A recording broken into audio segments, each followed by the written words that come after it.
2019ರಲ್ಲಿ ತಮಿಳಿನಲ್ಲಿ ಬಂದ ಖೈದಿ cinema super hit ಆಯಿತು. ಈ ಚಿತ್ರದಲ್ಲಿ ಕಾರ್ತಿ ನಟಿಸಿದ್ರು. ಡಿಲಿ ಪಾತ್ರ ಮೆಚ್ಚುಗೆ ಪಡೆಯಿತು. ಡ್ರಗ್ಸ್ ಕಥೆಯನ್ನ ಆಧರಿಸಿ ಸಿನಿಮಾ ಸಿದ್ಧಗೊಂಡಿತ್ತು. ಈ ಚಿತ್ರವನ್ನ ಜನರು ಹಾಡಿ ಹೊಗಳಿದ್ರು. ಈ ಚಿತ್ರ ನಿರ್ದೇಶನ ಮಾಡಿದ್ದು ಲೋಕೇಶ್ ಕನಗರಾಜ್ ಅವರು. ಇದಕ್ಕೆ ಸೀಕ್ವೆಲ್ ಮಾಡುವ ಬಗ್ಗೆ ಆಗಲೇ ಘೋಷಣೆಯನ್ನ ಮಾಡಿದ್ರು. ಆದರೆ ಈ ಚಿತ್ರ ರಿಲೀಸ್ ಆಗಿ 7 ವರ್ಷಗಳು ಕಳೆದು ಹೋಗಿವೆ. ಆದಾಗ್ಯೂ ಪಾರ್ಟ್ 2 ಬಗ್ಗೆ ಯಾವುದೇ ಟಾಕ್ ಇಲ್ಲ. ನಿರ್ದೇಶಕನ ಅತಿಹಾಸಿಗೆ ಇದಕ್ಕೆ ಕಾರಣ ಎನ್ನಲಾಗ್ತಿದೆ. ಖೈದಿ ಬಳಿಕ ಲೋಕೇಶ್ ಅವರು ಮಾಸ್ಟರ್, ವಿಕ್ರಮ್, ಲಿಯೋ, ಕೂಲಿ ಸಿನಿಮಾ ನಿರ್ದೇಶನವನ್ನ ಮಾಡಿದ್ರು. ವಿಕ್ರಮ್ ಹೊರತುಪಡಿಸಿ ಉಳಿದೆಲ್ಲವೂ ಸಾಧಾರಣ ಎನಿಸಿಕೊಂಡಿತು.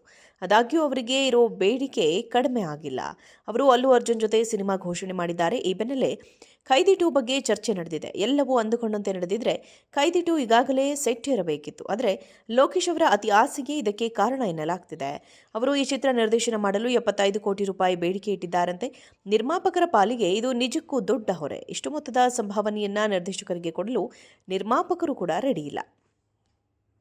2019ರಲ್ಲಿ ತಮಿಳಿನಲ್ಲಿ ಬಂದ ಖೈದಿ ಸಿನಿಮಾ ಸೂಪರ್ ಹಿಟ್ ಆಯಿತು. ಈ ಚಿತ್ರದಲ್ಲಿ ಕಾರ್ತಿ ನಟಿಸಿದ್ರು. ಡಿಲಿ ಪಾತ್ರ ಮೆಚ್ಚುಗೆ ಪಡೆಯಿತು. ಡ್ರಗ್ಸ್ ಕಥೆಯನ್ನ ಆಧರಿಸಿ ಸಿನಿಮಾ ಸಿದ್ಧಗೊಂಡಿತ್ತು. ಈ ಚಿತ್ರವನ್ನ ಜನರು ಹಾಡಿ ಹೊಗಳಿದ್ರು. ಈ ಚಿತ್ರ ನಿರ್ದೇಶನ ಮಾಡಿದ್ದು ಲೋಕೇಶ್ ಕನಗರಾಜ್ ಅವರು. ಇದಕ್ಕೆ ಸೀಕ್ವೆಲ್ ಮಾಡುವ ಬಗ್ಗೆ ಆಗಲೇ ಘೋಷಣೆಯನ್ನ ಮಾಡಿದ್ರು. ಆದರೆ ಈ ಚಿತ್ರ ರಿಲೀಸ್ ಆಗಿ 7 ವರ್ಷಗಳು ಕಳೆದು ಹೋಗಿವೆ. ಆದಾಗ್ಯೂ ಪಾರ್ಟ್ 2 ಬಗ್ಗೆ ಯಾವುದೇ ಟಾಕ್ ಇಲ್ಲ. ನಿರ್ದೇಶಕನ ಅತಿಹಾಸಿಗೆ ಇದಕ್ಕೆ ಕಾರಣ ಎನ್ನಲಾಗ್ತಿದೆ. ಖೈದಿ ಬಳಿಕ ಲೋಕೇಶ್ ಅವರು ಮಾಸ್ಟರ್, ವಿಕ್ರಮ್, ಲಿಯೋ, ಕೂಲಿ ಸಿನಿಮಾ ನಿರ್ದೇಶನವನ್ನ ಮಾಡಿದ್ರು. ವಿಕ್ರಮ್ ಹೊರತುಪಡಿಸಿ ಉಳಿದೆಲ್ಲವೂ ಸಾಧಾರಣ ಎನಿಸಿಕೊಂಡಿತು. ಆದಾಗ್ಯೂ ಅವರಿಗೆ ಇರೋ ಬೇಡಿಕೆ ಕಡಿಮೆ ಆಗಿಲ್ಲ.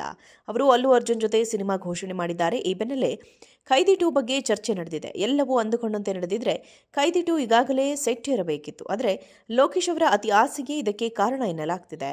ಅವರು ಈ ಚಿತ್ರ ನಿರ್ದೇಶನ ಮಾಡಲು 75 ಕೋಟಿ ರೂಪಾಯಿ ಬೇಡಿಕೆ ಇಟ್ಟಿದ್ದಾರಂತೆ. ನಿರ್ಮಾಪಕರ ಪಾಲಿಗೆ ಇದು ನಿಜಕ್ಕೂ ದೊಡ್ಡ ಹೊರೆ. ಇಷ್ಟು ಮೊತ್ತದ ಸಂಭಾವನೆಯನ್ನ ನಿರ್ದೇಶಕರಿಗೆ ಕೊಡಲು ನಿರ್ಮಾಪಕರು ಕೂಡ ರೆಡಿ ಇಲ್ಲ. 2019ರಲ್ಲಿ ತಮಿಳಿನಲ್ಲಿ ಬಂದ ಖೈದಿ ಸಿನಿಮಾ ಸೂಪರ್ ಹಿಟ್ ಆಯಿತು. ಈ ಚಿತ್ರದಲ್ಲಿ ಕಾರ್ತಿ ನಟಿಸಿದ್ರು. ಡಿಲಿ ಪಾತ್ರ ಮೆಚ್ಚುಗೆ ಪಡೆಯಿತು. ಡ್ರಗ್ಸ್ ಕಥೆಯನ್ನ ಆಧರಿಸಿ ಸಿನಿಮಾ ಸಿದ್ಧಗೊಂಡಿತ್ತು. ಈ ಚಿತ್ರವನ್ನ ಜನರು ಹಾಡಿ ಹೊಗಳಿದ್ರು. ಈ ಚಿತ್ರ ನಿರ್ದೇಶನ ಮಾಡಿದ್ದು ಲೋಕೇಶ್ ಕನಗರಾಜ್ ಅವರು. ಇದಕ್ಕೆ ಸೀಕ್ವೆಲ್ ಮಾಡುವ ಬಗ್ಗೆ ಆಗಲೇ ಘೋಷಣೆಯನ್ನ ಮಾಡಿದ್ರು. ಆದರೆ ಈ ಚಿತ್ರ ರಿಲೀಸ್ ಆಗಿ 7 ವರ್ಷಗಳು ಕಳೆದು ಹೋಗಿವೆ. ಆದಾಗ್ಯೂ ಪಾರ್ಟ್ 2 ಬಗ್ಗೆ ಯಾವುದೇ ಟಾಕ್ ಇಲ್ಲ. ನಿರ್ದೇಶಕನ ಅತಿಹಾಸಿಗೆ ಇದಕ್ಕೆ ಕಾರಣ ಎನ್ನಲಾಗ್ತಿದೆ. ಖೈದಿ ಬಳಿಕ ಲೋಕೇಶ್ ಅವರು ಮಾಸ್ಟರ್, ವಿಕ್ರಮ್, ಲಿಯೋ, ಕೂಲಿ ಸಿನಿಮಾ ನಿರ್ದೇಶನವನ್ನ ಮಾಡಿದ್ರು. ವಿಕ್ರಮ್ ಹೊರತುಪಡಿಸಿ ಉಳಿದೆಲ್ಲವೂ ಸಾಧಾರಣ ಎನಿಸಿಕೊಂಡಿತು.